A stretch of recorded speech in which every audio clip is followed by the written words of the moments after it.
Senhoras, senhores, queridas irmãs, queridos irmãos espíritas, nossos votos cordiais de muita paz. Dentre os médicos escritores, destaca-se uma personalidade ímpar. Nascido na Suécia, o Dr. Axiomante, no fim do século XIX, veio terminar os seus estudos em Paris, tornando-se uma das maiores autoridades médicas da capital francesa.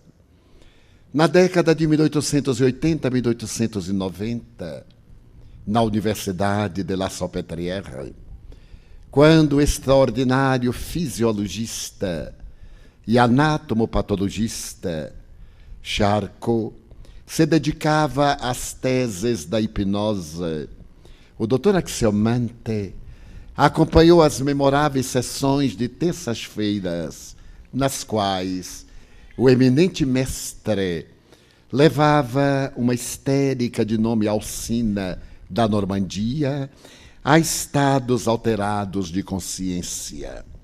A posteriori, o Dr. Axiomante criou a sua clínica numa das mais nobres avenidas de Paris, que era então frequentada pela nobreza europeia, pela burguesia do Grand Monde, e ali, respeitado, ele se tornou uma personalidade ímpar da cultura. Anos transcorridos, ele iria apresentar uma obra que se tornou best-seller na década de 1940, 1950. Tal obra, o livro de Saint Michele. Mais tarde, ainda fascinado pelo êxito retumbante da sua obra, ele publicou uma segunda, O que Saint Michele não disse. Mas a sua primeira obra deixou um rastro luminoso na literatura internacional, que deveria ser acompanhado por outros eminentes médicos que trouxeram para o conhecimento público as notáveis experiências dos seus consultórios. A personalidade, no entanto, do Dr. Axiomante, a mim, me parece paradoxal. Ele dizia-se ateu. Nada obstante, quando chegou à velhice, ele adquiriu uma grande vila que havia pertencido ao imperador Tibério em Anacapri, e ali remodelou-a, procurou retirar da intimidade das águas oceânicas as grandes peças que foram atiradas ao mar, e depois de reconstruir a vila aos tempos de Tibério, em um delírio ele dizia ser a reencarnação do mesmo imperador romano. É paradoxal, porque ele costumava dizer que não acreditava em Deus, e muito menos na criatura humana. Ele optava dizendo que preferia odiar a expressão de ternura do seu cão São Bernardo, a deter-se nas reflexões em torno das criaturas humanas. Era um decepcionado. Mas a grande jornada do Dr. Axiomante pode ser coroada com as suas narrações de beleza incomparável. Retiro do seu livro uma dessas narrações e conto-a ao sabor da minha própria emotividade. Certo dia, naquela primavera encantadora de Paris, ele estava por Saint-Michel, e ao chegar ao Café dos Artistas, bem no coração de Saint-Michel, acompanhado por um jovem médico sueco, o Dr. Nostrom, dirigiu-se à mesa habitual, e quando os dois conversavam tranquilamente, adentraram-se umas mariposas da noite. As damas noturnas, vestidas com as características da sua profissão, chapéus berrantes, cores provocadoras, indumentária própria e algazarra, aquelas 4 mulheres chamaram a atenção dos cavalheiros que ali se encontravam e das damas que se puseram a censurá-las, erguendo o sobrolho com a sua experiência natural perfeitamente compreensível. O Dr. Axiomante, assim que elas se acalmaram, levantou-se e aproximando-se de uma delas, perguntou en passant: Olá, Marie, que notícias você me dá de Flopette? Doutor, deixe-a morrer. O senhor não tem o direito de perturbá-la. Flopette agora morrerá. E nem mesmo Deus poderá impedi-lo. Deu uma gargalhada sonora. Parecia algo alterada pelo álcool, ou talvez por uma outra substância muito da moda, o absinto. A sua expressão era de zombaria e era de sofrimento. Então, agora com os olhos marejados de lágrimas, ela disse: deixe-a morrer. Ela tem o direito de morrer. Doutora Axiomantes sorriu palidamente e retornou à sua mesa. O jovem Dr. Nordstrom parecia escandalizado com aquela cena. Como é que um médico da moda, que havia atendido os duques da Inglaterra e era considerada a maior cultura nessa área da clínica médica, mantinha contato com essas mulheres? E é natural que ele reprochou o comportamento, mas Axel, eu não sabia que você era frequentador de bordel para ter relacionamento tão íntimo com uma dessas damas da noite. Ele sorriu melancólico. Muitas vezes as nossas observações não correspondem à realidade. Atrás da máscara, da persona, existe um abismo que é a criatura humana. Cada um de nós é somente um, com as suas próprias características. Características que vão além daquelas delineadas pelo grande psicólogo anglo-russo Pedro Auspensky, que nos separa dos animais. Axiomantes, mais experiente do que o jovem médico que ele estava apresentando à sociedade parisiense, pediu-lhe para caminhar. Eram daqueles maravilhosos crepúsculos em que o leque de plumas douradas do sol rasgava as suas cores nas nuvens brancas, que se refletiam suavemente nas águas tranquilas do rio Sena. Vamos caminhar. E pela margem esquerda, ao vento perfumado da primavera, Axiomantes segurou o braço esquerdo do jovem e aventureiro Nordstrom e lhe disse: essas mulheres parecem, nessa frase, que você coloca uma tremenda acusação. Elas não são exatamente essas. Poderia ser nossa mãe, nossas filhas, nossas irmãs. Então a colocação é muito severa. Eu conheci Flopette em uma noite do inverno passado. Como você recorda, eu sempre me dediquei a atender a crianças.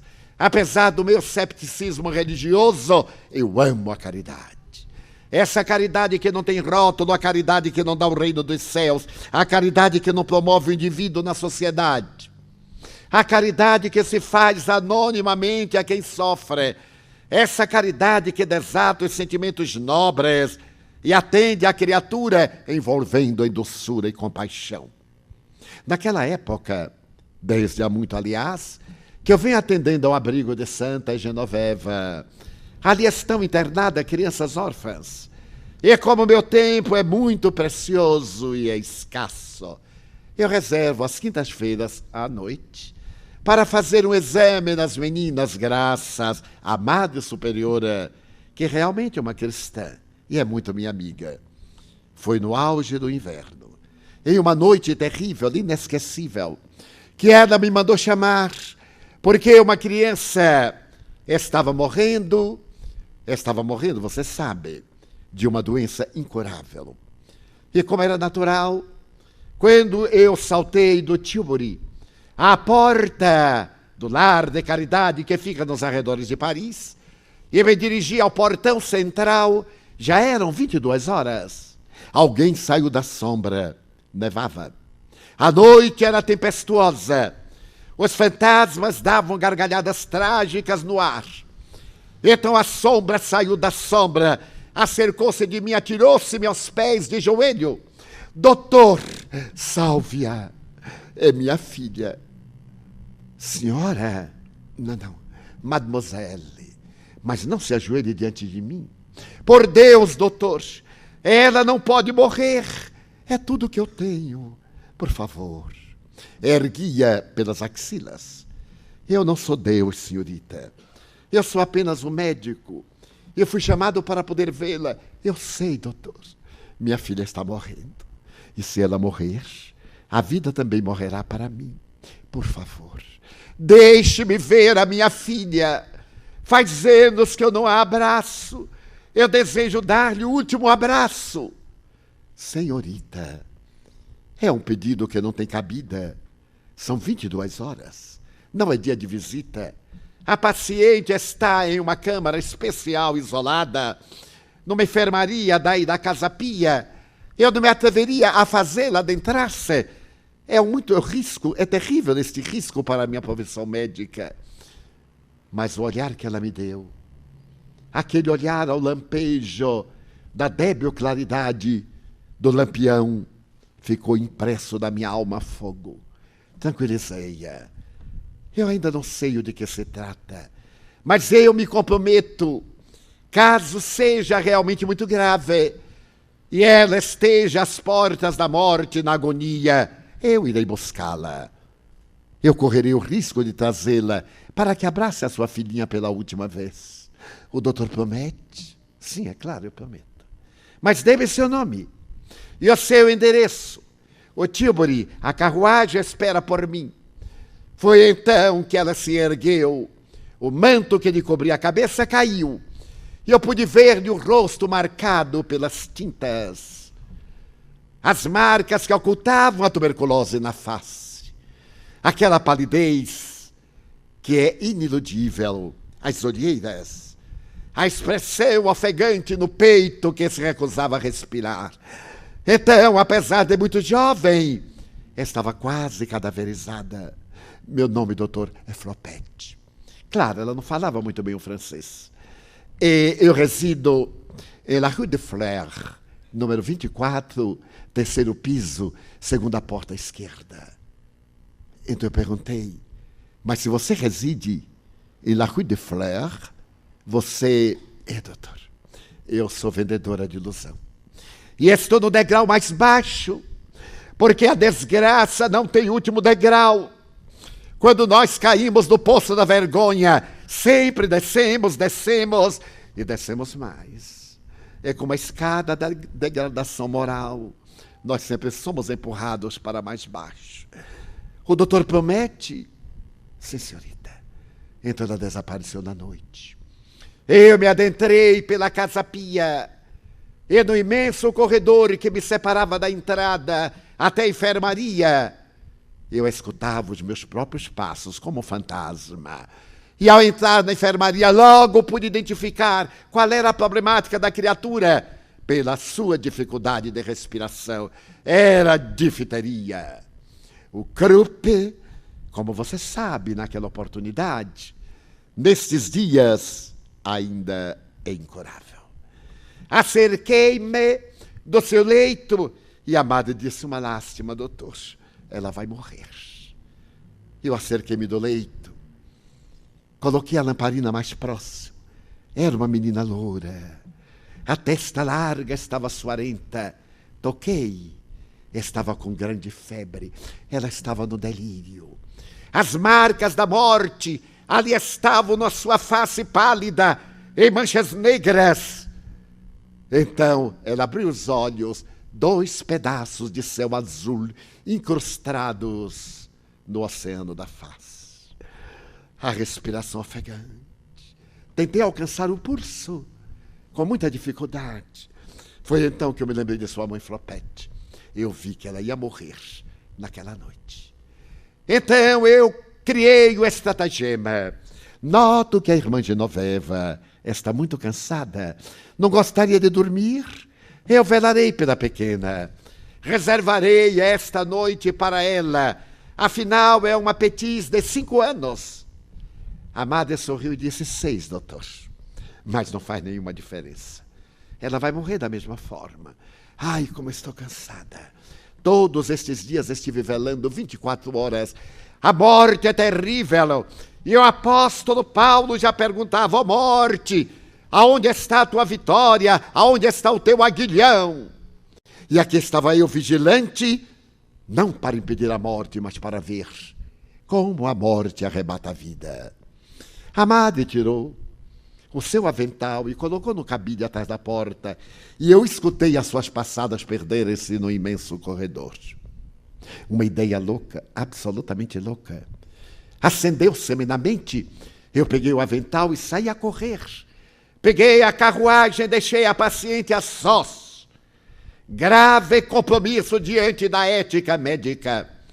E pedi ao homem, que era o meu amigo e me conduzia, La Rue de Flers, 24.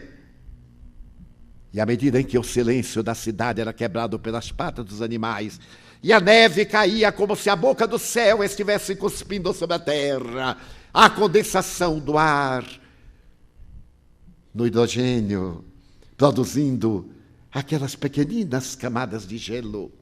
Eis que de repente eu entro na grande Saint-Michel, a parte alegre de Paris, e vou para a região réproba, onde está a maior miséria, a decadência, o último degrau, como disse Flopete. Eram pardieiros meio abandonados. Ali estava a noite agitada, a ebriez dos sentimentos. E fui olhando até o número 24, saltei. Perguntei para o Flopete, uma dessas mulheres miseráveis que se comprazem ser a tia do lupanar. À porta de entrada, provocando asco, disse: no terceiro andar, a segunda porta à esquerda. Eu subi a velha escada que rangia ao meu peso. E quando empurrei a porta, Flopete estava diante de um espelho ovalado, preparando-se para o comércio carnal. Estava seminua. Pude ver-lhe a magreza. Ela agora colocava as cores fortes da face para mascarar a enfermidade que a devorava. Então atirei-lhe o avental e disse: não há tempo a perder. Sua filha está morrendo. Venha comigo.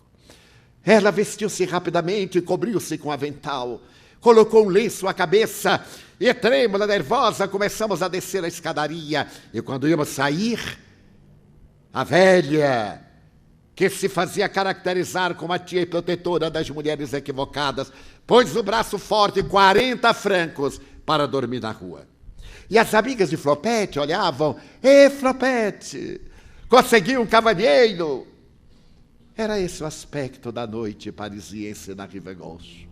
Pegamos a carruagem. Ela se encolheu num canto, como se fosse um cão assustado. Encostou a cabeça no cristal bisotado e, olhando-me de um momento para outro, ela disse: doutor, nem sempre eu fui o que sou.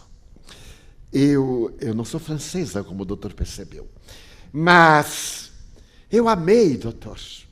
Um dia o amor rociou-me os ouvidos com palavras quentes. A ternura de um coração masculino me disse: je t'aime. E eu acreditei na minha estupidez. Eu era tão estúpida na minha juventude inexperiente, que aquela voz doce e quente, balbuciando-me palavras que me enriqueciam a vida e fazia-me sonhar, arrebataram-me.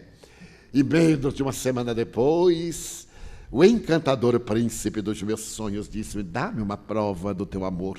Se tu me amas, entrega-me a tua virgindade. E na minha alucinação eu dei-me integralmente.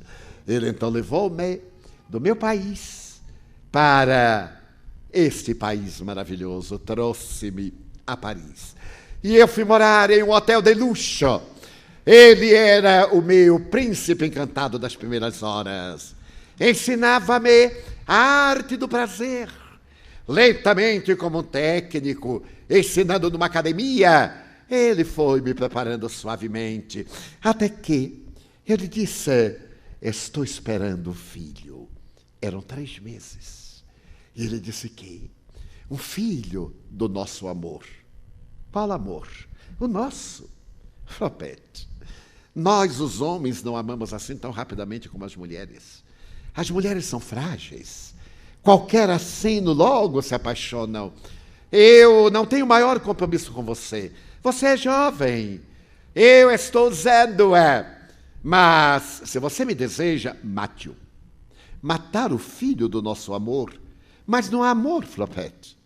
Eu apenas elegi você.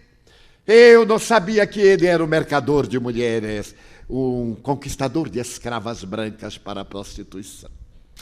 Foi terrível. Na profissão que você vai seguir, não há lugar para a gestação.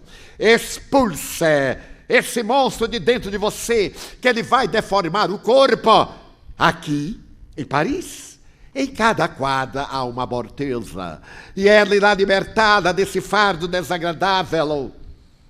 Fui tomada de espanto. Mas como? Você não me ama? Não. Simplesmente não.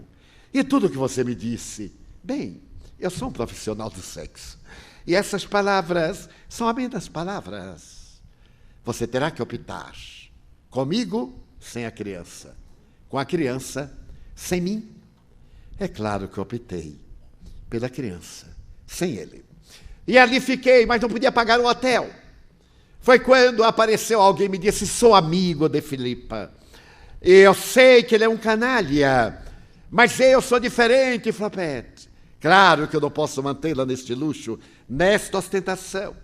Mas se você me permitir, eu a transferirei para uma pensão. Sabe como é, doutor? Primeiro é um hotel de luxo, depois uma pensão, depois um quarto, depois a tuberculose, o suicídio, a morte, é assim. Ai, a história feliz de uma meretriz. Nunca houve. E isso é poesia, é literatura. La dolce vida é muito amarga. E foi assim. Eu cedi ao amigo. E ele mandou outro. E outro. E eu fui para a prostituição. À medida em que o ventre crescia, a clientela diminuiu. Mas eu consegui ser expulsa da casa miserável onde me encontrava. E a minha filha nasceu sob a Ponte Marie, ali perto da Jardinerie. Ali nasceu minha filha linda, como o pai. Os seus olhos, o cabelo encaracolado, como cachos de ouro colocados na cabeça de um anjo. Então eu jurei que a minha filha seria feliz. Procurei um emprego. Quem dá emprego a uma mulher com filho? Ainda mais em Paris nestes dias.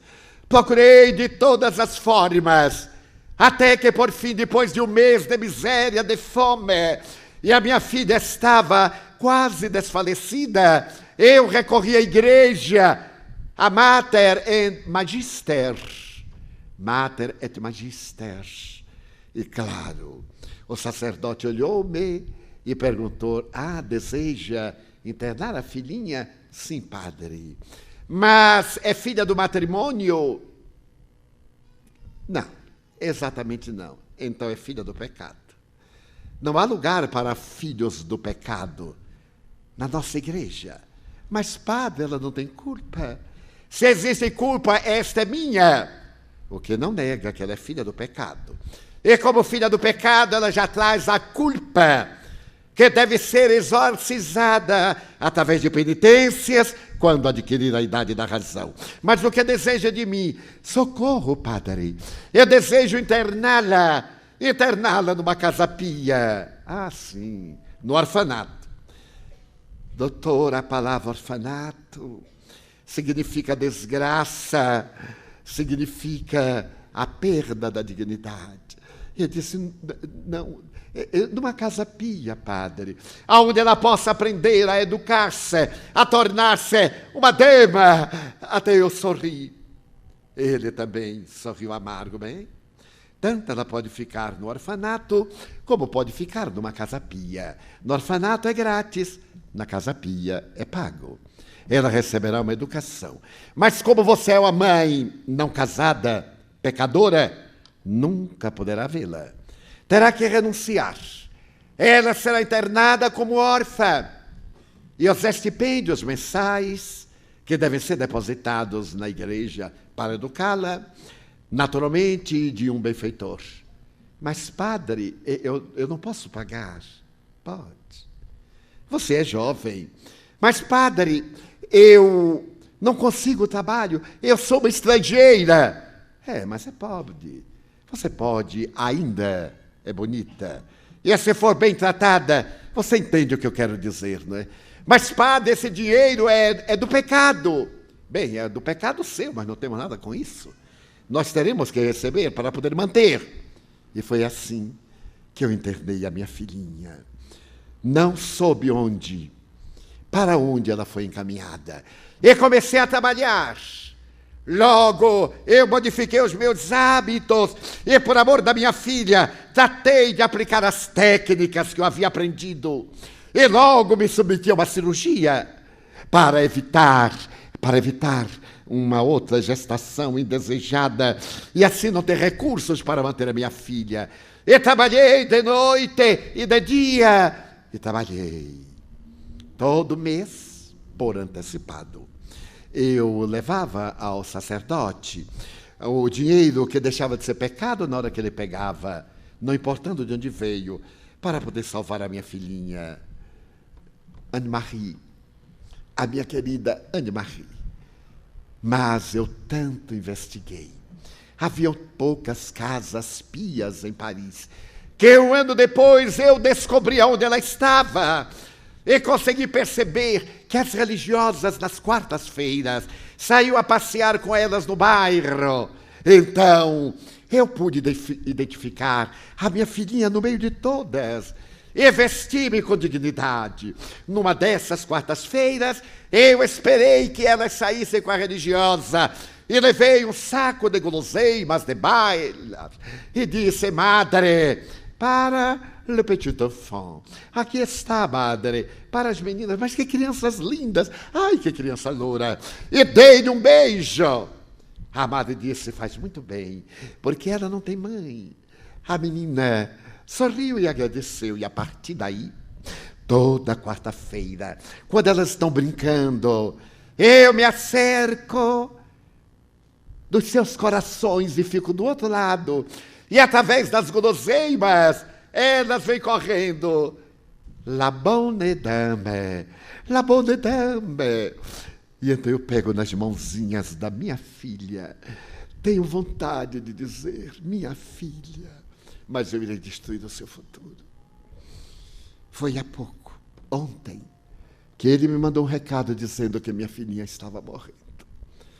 Não a deixe morrer, por favor, doutor. Chegamos à porta da Casa Pia. Entramos. E à distância eu podia escutar os estertores. Se ele houvesse feito uma traqueostomia, possivelmente aquela respiração ofegante e dolorosa estaria diferente. Mas não havia tempo.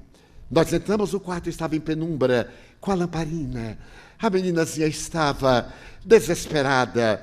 Eu acerquei-me, tomei-lhe o pulso que fugia do contato do meu dedo, a sudorese abundante, o colapso periférico.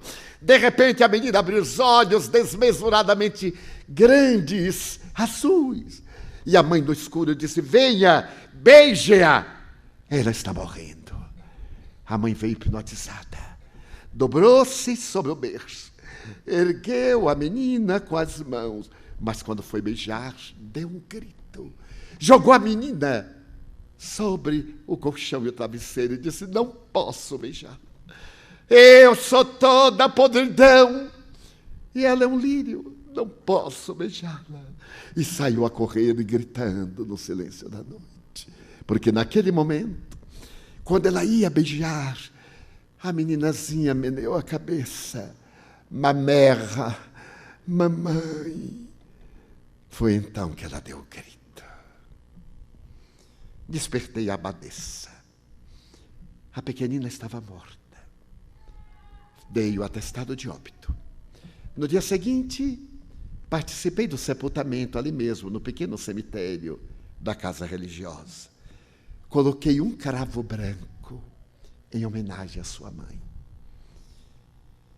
Daí a 3 dias, eu estava trabalhando no hospital público, quando trouxeram alguém que havia tentado suicídio. Houvera aberto o bico de gás no banheiro e foi salva, porque alguém chegou no momento, era um banheiro coletivo. Trouxeram. Eu fui chamado para fazer a respiração. Quando eu olhei, era a Flopete. Envidei esforços. E ela, por fim, pôde ser ressuscitada. Mas quando ela abriu os olhos e me viu, deixe-me morrer. Eu morri, doutor. Eu sou apenas um cadáver que respira. Flopete, você é tão jovem. Você não pode morrer. A sua filhinha morreu, é certo. Mas você pode viver. Você é tão jovem. E pela primeira vez eu vi que conseguia amar a uma mulher como nunca houvera amado até então. Aquela flor de lodo que saíra do pântano era nada mais do que um lírio imaculado que mãos degeneradas haviam despedaçado. Flopete. Ela começou a chorar. 10 dias depois, eu me encontrava no outro hospital e trouxeram o corpo de alguém que se atirara sobre as águas geladas do Sena e estava tecnicamente morta. Chamaram-me para fazer o exame, retirar a água do pulmão, ressuscitar, e quando olhei, Flopete, nossos destinos estavam intercalados. Salvei-a! Foi um esforço hercúleo. Salvei-a. Ela me olhou. Não adianta, doutor. Estamos na primavera, nostro. Eu não soube mais notícias de Flopete. Agora, Marie acaba de me dizer que não tem mais jeito. Sabe por quê? Porque além da tuberculose pulmonar, ela está usando drogas químicas. Entregou-se ao absinto e a outras drogas e ninguém consegue arrancar desse abismo. Chegamos à porta do meu consultório. Olhei para Nordstrom, ele estava chorando. Então ele disse, essas são as mulheres, as quais você repudia. Bonne nuit, mon ami. Adieu. E então, Nordstrom desceu a Avenida Villiers. Aí encerra, em outras palavras, a narrativa do Dr. Axelmante. Faz 20 anos, eu me encontrava em Uberaba, em uma das tardes de sábado, nas quais Chico Xavier atendia a população de sofredores da Vila dos Pássaros Pretos. Era um dia de muito calor em Uberaba, e estávamos sob um telheiro, no qual ele lia o Evangelho e comentava para uma multidão, enquanto outros davam sopa, distribuíam pães. E Chico reservava essa etapa final para distribuir moedas, poucas moedas, para as necessidades mais prementes da imensa fila de sofredores. Assim que ele leu o Evangelho, ele me pediu para interpretá-lo. E me disse a meia voz, meu filho, conte uma história real, comovente, que possa estar configurada nos dias da atualidade. Eu recordei-me do Dr. Axelmante e de Flopete e narrei a história. Narrei-a com a emotividade do meu coração e a ternura que devotava ao grande apóstolo da mediunidade. Ao terminar, Chico Xavier estava com a cabeça encostada na parede e longas, silenciosas lágrimas escorriam-lhe pelos olhos cerrados. Ele respirava suavemente. Estava muito pálido, o que me despertou a curiosidade. Assim que ele foi recobrando a cor e descerrou os olhos, eu então perguntei como discípulo que espera o apoio do professor. Então, gostou? E ele me disse, Edivaldo, você sabe como termina a história? Eu disse, sim. Aí, como escreveu o Dr. Axelmante? Ele disse, não é aí que termina a história, Edivaldo.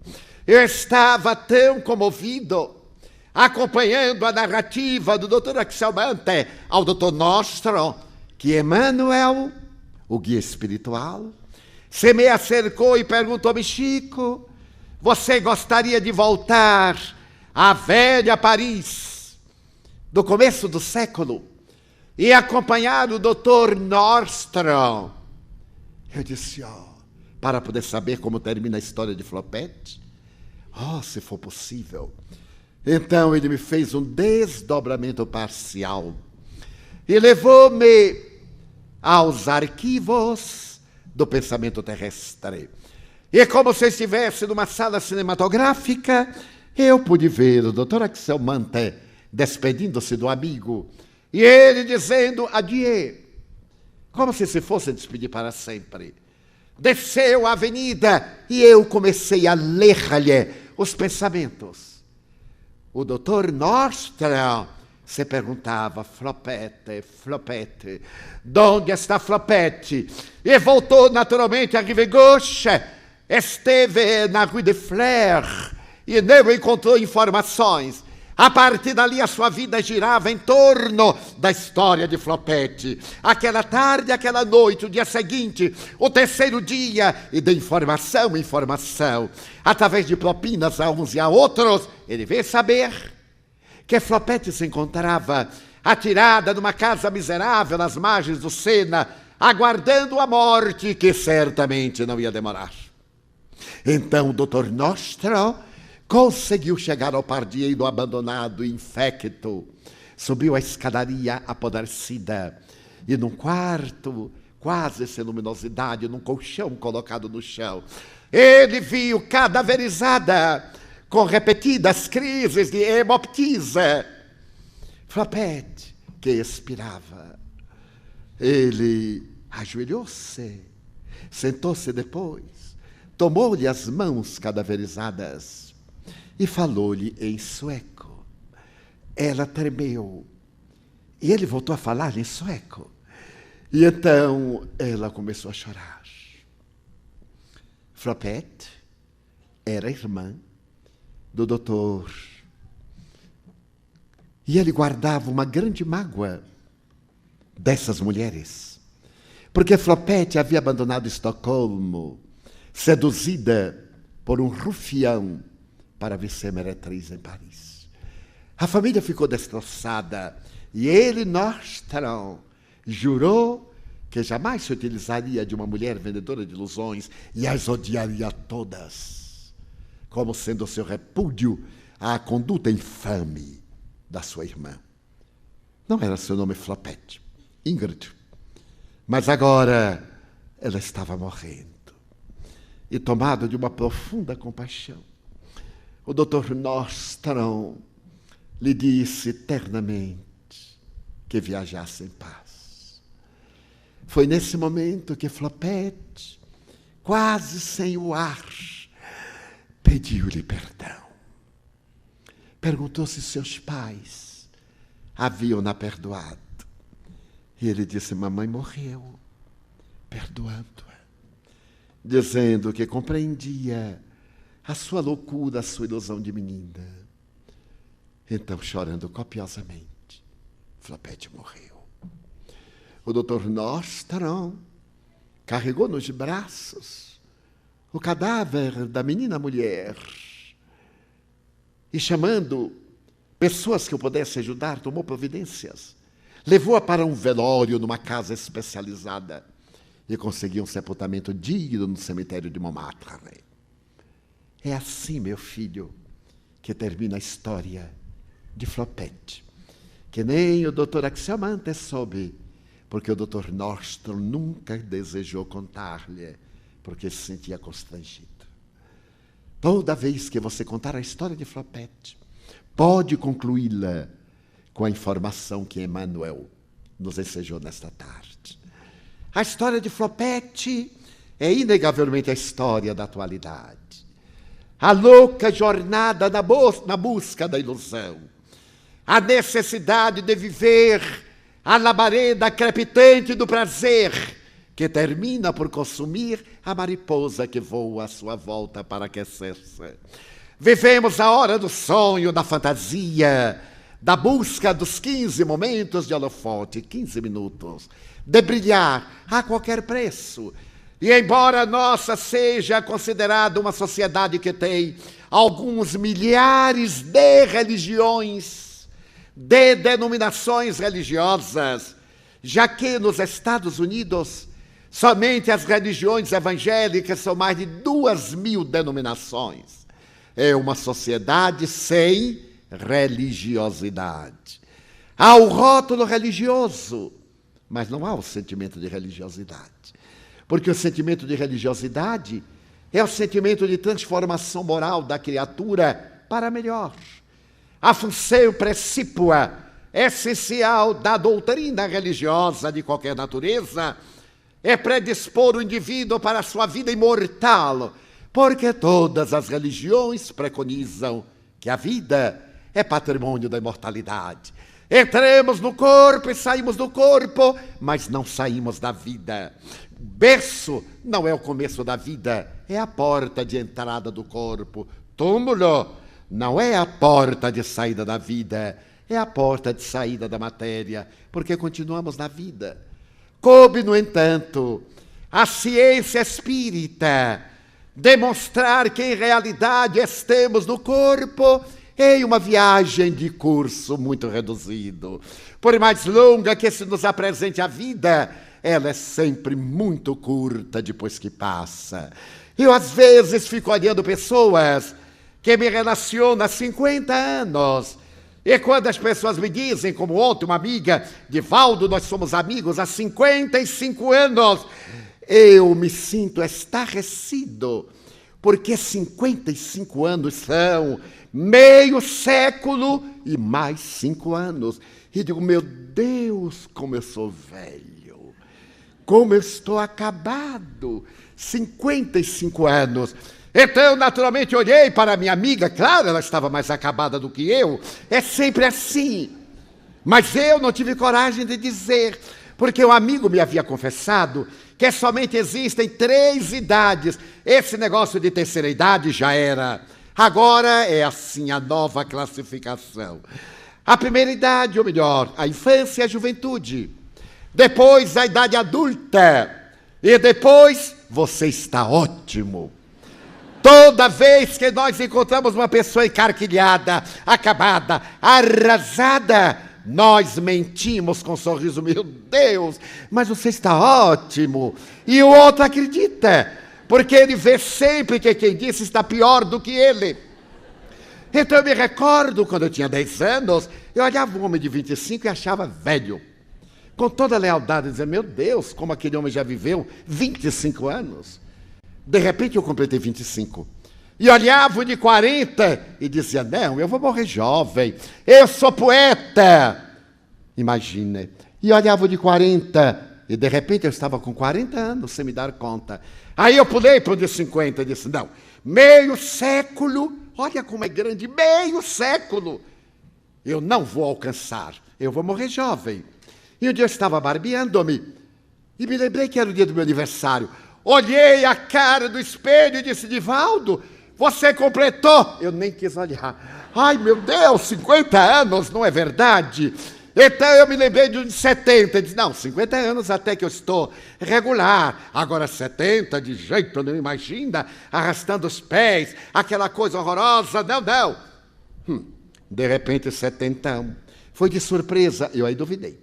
Fui pegar o documento de identidade para conferir. Porque por dentro eu tinha 28, 29. Não era possível que eu tivesse 70. Mas aí aos 70 eu digo, é uma idade jovial. Aos 80 eu espero não chegar. Porque eu acho 80 anos horrível. Quantos anos você tem? Até pesa. 80. Coisa indiscreta. Pois bem, meus amigos, não é que há poucos dias, bem, já 2 anos quase, eu completei 80 anos. Chorei de alegria, porque eu estava com 80, graças a Deus. Então eu olhei o de 90 e digo assim, olá, boy, eu vou chegar aí. É a minha meta. Mas quando eu olho para trás, que alguém se atreve a dizer que é minha amiga há 55 anos, eu confesso que fico envergonhado. É uma coisa horrorosa, porque foi tão rápido. Eu me lembrei dela Quando eu vim ao Paraná a primeira vez, em abril de 1954, aquela moça linda, jovial, que me piscou o olho e que eu também pisquei. Agora eu precisava de colocar óculos para ver o que restou dela. Meu Deus! Então a vida tem um significado, tem um sentido psicológico. Qual é o sentido da vida? Carl Gustav Jung, o pai da psicologia analítica, diz: adquirir o estado luminoso, o estado luz, adquirir a individuação, esse estado de plenitude, não ter passado, não ter futuro, viver hoje. Quantos aqui vivemos amargurados de lembranças, de mágoas, de ressentimentos que nós atrelamos à nossa atualidade por um prazer mórbido de sofrer, de alguém que nos fez o mal e está sorrindo, e a gente conserva o mal que ele nos deu para ficar chorando? De maneira nenhuma. Não aceitar o mal dos maus é a política de uma vida junguiana feliz. Também não ter futuro. Ficar da expectativa: quando eu conseguir me casar, quando eu conseguir o bilhete da loteria. Não vai conseguir mesmo. Desista e alegre-se porque não conseguiu. Seja feliz como está, para poder ser feliz como é, na sua intimidade. Então a vida tem esse objetivo: fazer a ligação do eixo ego-self. Ser uma pessoa integral, que tem a alegria de viver. Teve problemas, mas problema é desafio. Só não tem problema o esquizofrênico. Ele não tem problema, ele é problema para os outros. Então ter problema é uma experiência evolutiva, porque o problema nos ensina a crescer, a desenvolver a capacidade de interpretação. É nesse sentido que a doutrina espírita nos equipa de valores para que resolvamos os nossos problemas.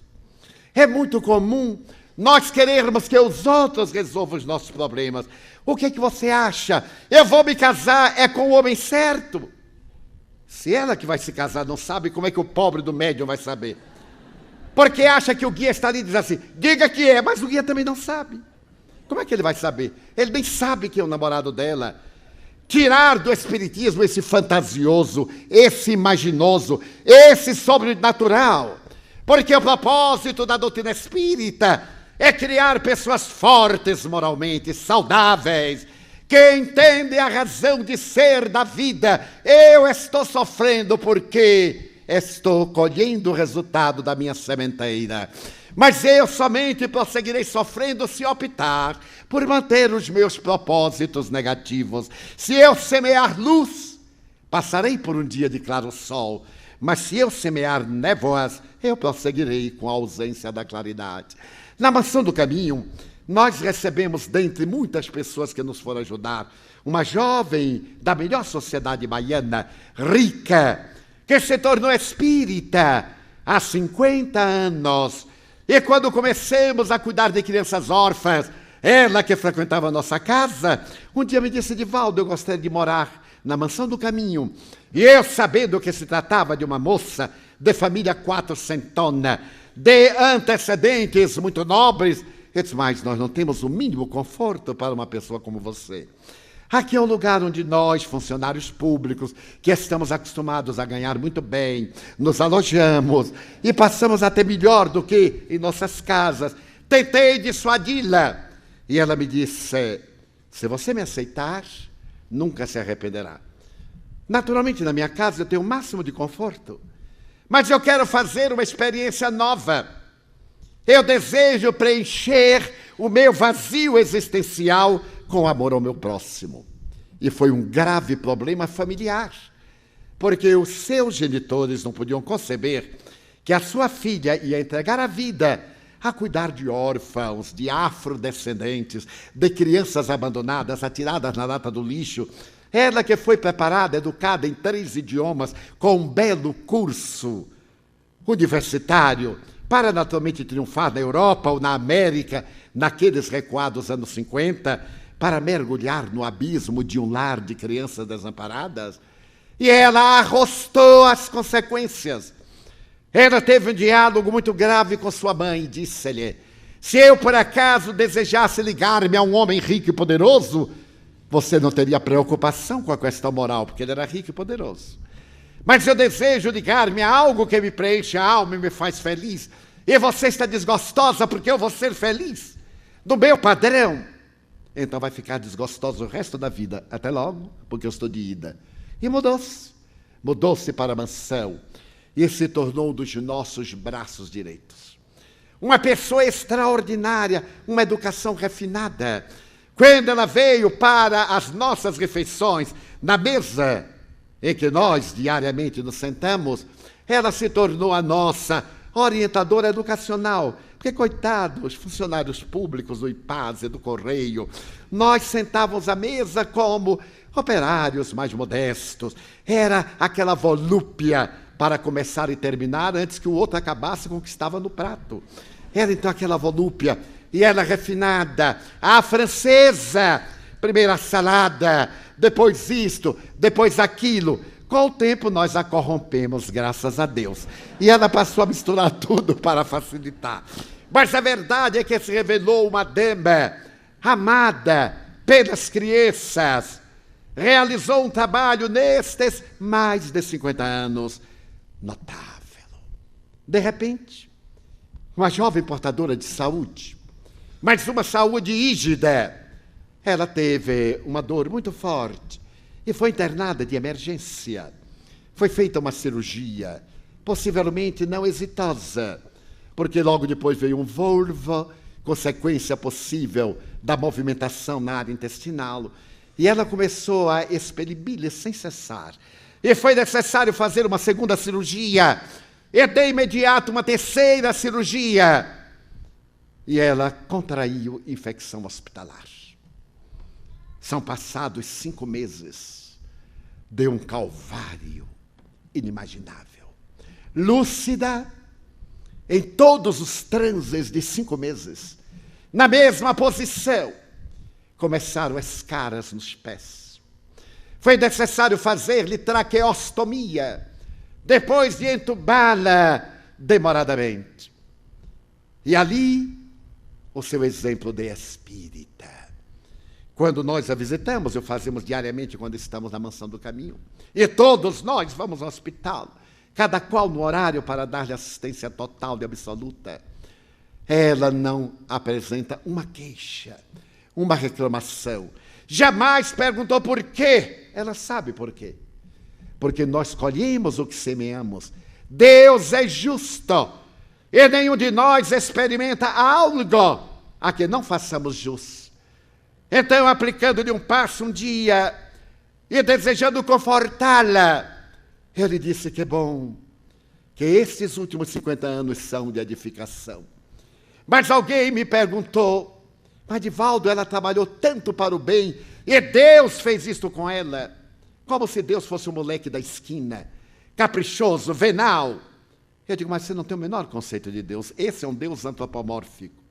As leis soberanas da vida concederam-lhe 50 anos de realizações positivas. E por mérito é que ela ainda está no corpo, expungindo os últimos débitos para talvez não voltar mais à indumentária carnal. Não é Deus quem faz, somos nós. E estando viajando para lá e para cá, sempre que eu retorno, corro para vê-la. Ela ficou impossibilitada de falar, de se comunicar por escrito. E quando novamente pôde recomeçar a falar, a primeira coisa que me disse: que data é amanhã? Eu disse: tal data. Não esqueça que amanhã é o aniversário de nossa irmã fulana de tal. Porque era ela que me dava as dicas na função de dedicada servidora da secretaria de nossa casa. Como é que podia, dentro de hospital, 4 meses, ter a preocupação lúcida do seu dever, a dignidade de suportar todas as vicissitudes? Mas o que é comovedor é que a mãezinha já se encontra no além há mais de 20 anos. E sempre que eu chego, a mãe está sentada ao seu lado, acariciando-lhe a cabeça. E às vezes com lágrimas me diz: Divaldo, muito obrigado. A minha filha escolheu a melhor parte, aquela que não lhe será tomada. Para quem não pode decodificar, é um ensinamento de Jesus quando estava na casa de Lázaro, aquele a quem ele arrancou da catalepsia e que tinha 2 irmãs de nome Maria e Marta. E quando ele foi um dia passar pela casa de Lázaro, Maria ajoelhou-se-lhe aos pés e ficou deslumbrada, enquanto ele falava do reino dos céus. E Marta, preocupada com a alimentação, em preparar a casa, afadigando-se, disse: Mestre, manda Maria me ajudar, há tanta coisa para fazer. E ele redarguiu: Marta, Marta, Maria escolheu a melhor parte, aquela que não lhe será tirada. Maria havia escolhido o reino dos céus, identificar a vida futura, porque esses trabalhos comezinhos são de toda hora, de todo momento, até o instante de encerramento da jornada terrestre. Ele não desejou dizer que se descuidasse, mas que elegesse numa escala de valor aquilo que tem mais importância. Será que nós escolhemos o que é mais importante? Será que nós temos estabelecido os itens valiosos da nossa existência? Atormentamos-nos porque não podemos comprar um par de sapato. Ficamos com mágoa porque não podemos ir ao cabeleireiro. Deixemos o coração extravasar mágoa e ressentimento porque o companheiro, a companheira, o filho, a filha, o amigo, o patrão estava de mau humor. Meu Deus! Mas se ele estava de mau humor, o problema era dele, não é nosso. Se ele nos tratou mal, seja quem for, o problema é dele, não é nosso. Por que pegarmos o lixo mental das pessoas e introjetarmos em nossa conduta? Por isso que o Espiritismo é a doutrina da libertação. Ela nos dá a alegria de viver. Não há muito, em um programa de televisão, a entrevistadora me olhou, ela me conheceu, digamos, há 40 anos. E então, quando ela me olhou, eu disse: Mas, Divaldo, você está tão bem. Por quê? Alegria de viver. E ela não perguntou minha idade, nem ia se atrever, porque eu negava. É claro, imagina dizer um horror desse na televisão. Mas então ela sorriu, alegria de viver. Porque o Espiritismo nos explica quem somos, de onde viemos, para onde vamos, por que sofremos, porque esta jornada é transitória. Aqui estamos momentaneamente. Eu me recordo que um grande guru egípcio recebeu a visita de um discípulo americano. E o jovem americano, com a mentalidade da sua terra, ao chegar à casa do seu guru, encontrou no meio da sala, em postura de lótus, sem nada. O jovem ficou decepcionado e perguntou ao mestre: Senhor, aonde estão os seus móveis? E ele perguntou: e os seus? Bom, eu não tenho, eu estou em trânsito. E o guru respondeu: eu também. Todos nós estamos em trânsito. A nossa preocupação com o que fica deve ser secundária, mas a preocupação com a essência deve ser primordial. Então nós vivemos dias muito difíceis, de desafios, em que o sexo é o novo Deus, o erotismo. Para onde olhamos, esta mensagem erótica, subliminal ou direta, da drogadição, dos jogos dos interesses imediatos, do egotismo. Primeiro eu, depois eu mesmo. E por fim, os meus. Porque achamos que os outros são nossos. E é exatamente para esse instante de utopias que vem o Espiritismo dizer: somos espíritos imortais. Visitando Ponta Grossa durante 55 anos, repasso sempre pela memória os corações afetuosos que aqui encontrei. Quando o nosso carro se adentrava no grande portal de Ponta Grossa, que tanto amo, adentrou-se pelo carro Guaraci Paranavieira. E com seu sorriso jovial e tímido, Guaraci nos disse: seja bem-vindo mais uma vez. E logo o desfile de pessoas que eu conheci nessa cidade. Dona Mercedes e suas filhas, Ari Schmidt, todo um rosário de corações afetuosos, saudando o velho companheiro de volta, dando as boas-vindas. E quando se cantava em homenagem ao nobre Álvaro Osma, o Vinde, Vinde, que foi a primeira música que eu escutei no recuado abril de 1954, no Centro Espírita Francisco de Assis, Álvaro, gentil como sempre, com o seu irmão, sorrindo, saudava-nos, porque os dois mundos estão interpenetrados. Não são dois mundos, é um mundo em duas vibrações, a vibração material e a vibração espiritual. Nós são eles e nós somos nós. Alguns do outro lado da ponte e nós do lado de cá, na outra extremidade. Então eu gostaria de deixar para a alma querida dos pontagrossenses essa proposta de uma pausa para avaliarmos como tem sido a nossa vida. O que é que nós temos feito da vida? Temos ouvido o canto de sereia que arrancou a menina inexperiente de Estocolmo para tirar-lhe no pântano de Paris, da sedutora Paris. Temos nos deixado arrastar pelos conflitos da crise econômica, que é uma crise de valores morais. Estamos apegados às coisas que nos atormentam. E se a morte vier, porque virá, sem data adrede marcada. Eu me recordo de uma amiga espírita. Ela estava de luto no tempo que luto não era moda, era sinônimo de tragédia, de dor e de morte. E eu vendo, eu perguntei, você está de luto de quem? De meu marido. Mas como? Eu estive com ele há 3 dias. E ela disse, pois é, Edivaldo, ele morreu. Imagine que ele estava dormindo. Quando ele acordou, estava morto. Então a morte chega assim, sem mandar avisos prévios, sem nada. E outros, às vezes, no longo carreiro das aflições, expunge. E a morte lhe diz, ainda não é agora. Aguarde um pouco. Gostaria de deixar uma mensagem de alegria, de esperança, da alegria de viver, de não ter passado, como escreveu José Ingenieros, o grande filósofo argentino jovem, é todo aquele que não está amarrado no passado com cordas negativas.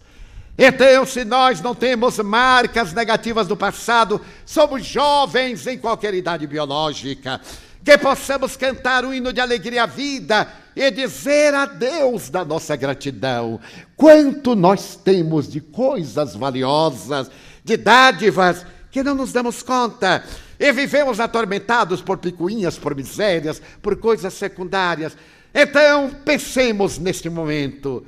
Quantas coisas nós temos para agradecer e tão poucas para pedir. Então, digamos, meu Deus, eu gostaria de dizer-te que eu amo a vida, que para mim é bela e é consentida. Muito obrigado, Senhor, por tudo que me deste, por tudo que me dás. Obrigado pelo ar, pelo pão, pela paz. Obrigado pela beleza que os meus olhos veem no altar da natureza. Olhos que fitam o céu, a terra e o mar, que acompanham a ave ligeira que voa fagueira pelo céu de anil e se detém na terra verde salpicada de flores em tonalidades 1000. Muito obrigado, Senhor, porque eu posso ver meu amor, mas diante da minha visão pelos cegos eu formulo uma oração, porque eu sei que depois desta lida, na vida, eles também enxergarão. Muito obrigado pelos ouvidos meus.